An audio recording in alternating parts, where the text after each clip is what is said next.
All right, well, I'm here with Will, Scotty, and Trey from West U Little League, and want to congratulate you guys on behalf of Positive Coaching Alliance and Liberty Mutual for the Double Goal Coach Award for winning the Little League Senior World Series, and we have a trophy here for you. Excellent, thank you. Thank you very much. What you guys did, what you all accomplished this past season was pretty impressive, and I know all Houstonians are very proud, and I know a lot of hard work went into it. Can you reflect a little bit on what the season meant to you? Well, I mean, for me, probably the biggest thing, what it meant to me was that, for me personally, was that I grew up playing, well, we all three grew up and went all the way through seniors with West U Little League. And then when we graduated and came back to Houston, we were able to come back and coach in the league that we grew up playing in. So it was a little bit of a full circle moment, going through All-Stars as a kid. And, when you're real young, you always see the guys on, the 12-year-olds on TV playing, and then you wonder what it takes to get there. And then we took this group of 15 and 16-year-olds, or really they took us, right. And got to go through the whole shebang, I guess. Right. Now, do you guys feel like your experiences playing youth sports has had anything to do with your development now as adults, or your college careers, or anything like that? Absolutely. I think a lot of lessons that you learn growing up playing Little League and then through high school or college, a lot of that translates to the real world, and things like hard work and teamwork and integrity and things like that. I think learning that in youth sports definitely reflects down the road and in the rest of your life. So, winning this Double Goal Coach of the Year award from Liberty Mutual is not because you all won the World Series, but it's because of your demeanor and your ability as coaches to utilize PCA principles and to teach life lessons and things like that. Can you talk a little bit about how you used some PCA concepts to lead you to success this past season? Yeah, the biggest thing, you go through the PCA workshop as, when you say you're going to be a manager for the season, for the Little League season, you go through the PCA workshop, and they really stress that, our goals, winning is important, but it's not the most important thing that we're doing. And, really taking that to the, with these kids that we had, obviously this was an all-star team, so we knew these kids had the requisite skills and, technique to play the game.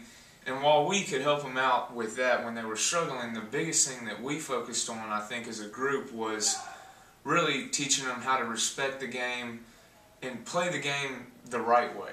And, not the right way in the sense of, oh, make sure your arm's over the top or make sure you're getting your top hand, but the right way in, respecting the game, respecting the teammates, your coaches, and your opponents, and really going out there and giving, the required effort and the right attitude and doing all the things that, people don't show up in a stat book, but show up when, they definitely show up when you're watching the game. So, do you feel like when you think back on the season, do you recall yourself utilizing some of these principles over and over and over? Is there one in particular that you remember saying at practice or reminding the kids about during the games and things like that? Getting your cut off, man.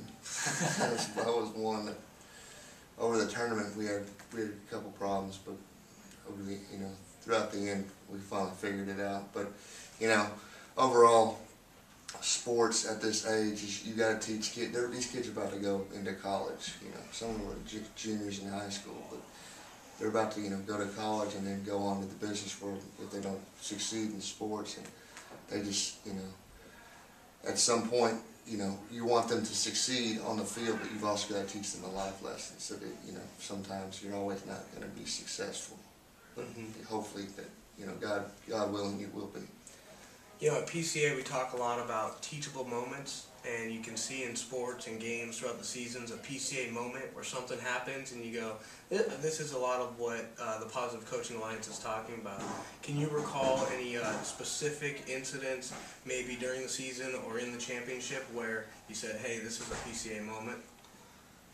I can. I mean, we had one kid who thought that this was, his team, and he was the man. And we had lost our only game that we lost in Maine, and kind of in front of the team, he asked a question that was, I mean, I would have personally, when I was that age, I would have never had the audacity to ask that question. But we did a little bit of teaching after that. He kind of questioned why why so-and-so started the game, and we had to step back from the moment and remove ourselves a little bit to understand that, you're a player, and, there's coaches, there's a reason you have coaches, and there's a reason you have teammates, and under no circumstances are you to ever lose the respect for either, stop respecting either one of those two groups. And that was the biggest moment to me. I think that as a team, since everybody heard it and everybody heard the teaching moment, that I think everybody started to realize that, the main goal here is to learn how to play the game the right way. So, what about, clearly you all are very successful guys. Do you find that some things you've learned in PCA and by utilizing the principles with the team you coached have had an impact in your lives outside of coaching or athletics? I mean, absolutely. I think there's a lot of things that you can apply to all aspects of life. I'm coach baseball. I think the biggest thing for me that it's hard for a lot of kids, especially at a younger age, and I mean, just being baseball is kind of a game of failure. A lot of people say if you hit 300, you're doing really well, and you have to be able to accept a lot of failure and learn from it and move on and kind of channel it the right way rather than just getting down and digging yourself deeper. So I think that's one thing that baseball you can kind of mirrors in life, where you have to take on the challenges and accept them and learn from them and move forward. So. Now I understand, throughout this experience, and I don't recall which one, but one of you has decided to potentially pursue coaching as a profession, as a career. Can you speak to that a little bit? I have. In fact, I am now at Alabama, and I'm in the works of interning with Nick Saban in the football team.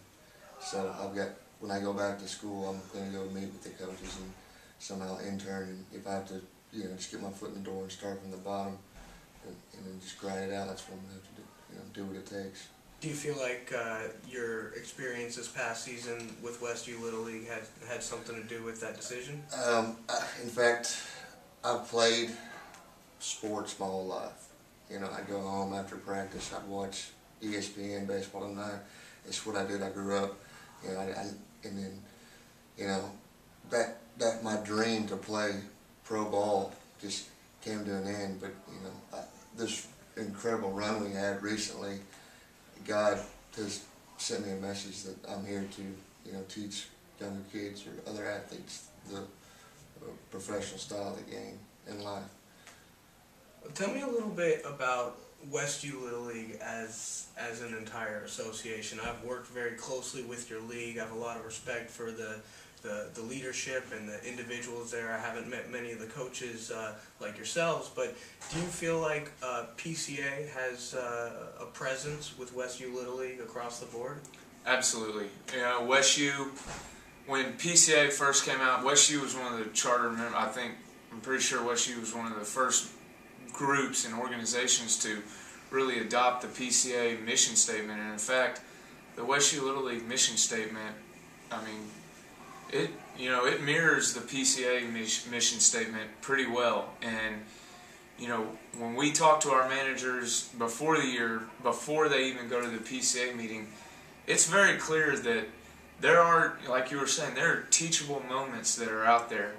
And during those teachable moments, the league makes it very clear that they want the coaches to step back and use that teachable moment to benefit not just the kid that he can teach, but the rest of the team. And, you know, West U's a very, very, I mean, it's a small community within Houston. But, you know, a little side note here, West U's the largest Little League in the nation, with over, I think close to 1,500 participants year-round between the Challenger League, which is really kind of the cornerstone of West U, and then all the other leagues from ages really, I think 7 until 16 the kids can play. And you know, they make it clear that during those teachable moments, we're not out there focusing on winning. We're out there to use those moments, because you never really know who's watching, especially up at West U. I mean, kids will, you know, we have the dugout, which is a concession stand, but kids walk up there, and there are kids of all ages that are coming out to see these games. And they're watching what you do, and they're watching what the boys on the field do and the other team. So it's important to us to step back and use those moments so that, you know, if we have, you know, we coach in the juniors division or seniors division, and there are little kids that come up and watch those games, and it's important to the league that, and, you know, ourselves, that we're showing these little kids that are just watching the correct way to play the game, not just the boys on the field. In West U Little League, it's a very successful league. It's very competitive, and you have very supportive community, very supportive parents that are involved in a lot of different ways. Do you feel like PCA has had an impact on the parents in West U Little League? I think it has. I think overall, though, at this age, what we've done with they brought in a whole new bunch of coaches our age. Is the kids at this age respect it, because you don't have your favorite father who favorites his son and puts little Timmy where it's short and pitches 4 innings every day. I mean, you've got a younger group of guys who know the game. That we've had lessons, we've been brought up, played it. We don't favor anybody. We do what's best for the team, and we teach that, and hope it showcases on the field. With PCA Houston, we're fortunate to have one of your leaders, Brent Bechtel, on our board, and he is very supportive of all the principles that we're teaching, and he feels like it's made a real big impact on West U Little League. And do you all get exposure to the leadership there at West U Little League, Greg Thompson and Brent Bechtel and some of these guys? Absolutely. They call everybody on the board, they call them green hats, and there's a green hat at every game that is played to make sure to keep the peace, so to speak. But they're out there and they're using in sports and competition, things will get heated, and there's, believe me, there are teachable moments for fans, there are teachable moments for coaches and players alike. So I think the league does a good job of really going out and, the leadership of the league setting that example, because a lot of the green hats, so to speak, they manage their sons' teams, because like Scotty was saying, at the 13, 14, 15, 16-year-old levels, the coaches are all young, they're non-dads. But at the age level below that, they're 12 and below, they are dads. And a lot of the guys on the leadership of West U, they're out there coaching. So, when you have that many participants in the league, and it goes without saying, you have a ton of teams, so that having that leadership out there, also coaching and really showing the guys, the other coaches, the way what we want, what the league wants to convey through its coaches, I think goes a long way towards accomplishing that goal. What do you see now as the future for the partnership between West U Little League and Positive Coaching Alliance? I think the relationship's only going to get stronger, I think, as the league continues to implement all the things that PCA stands for and teaches. And as the kids now who are younger continue to come up and they like Trey was saying, they go out and they see the older kids and they see what's being taught to the older kids. I mean, it's only going to grow and I think get stronger. So. Terrific. Any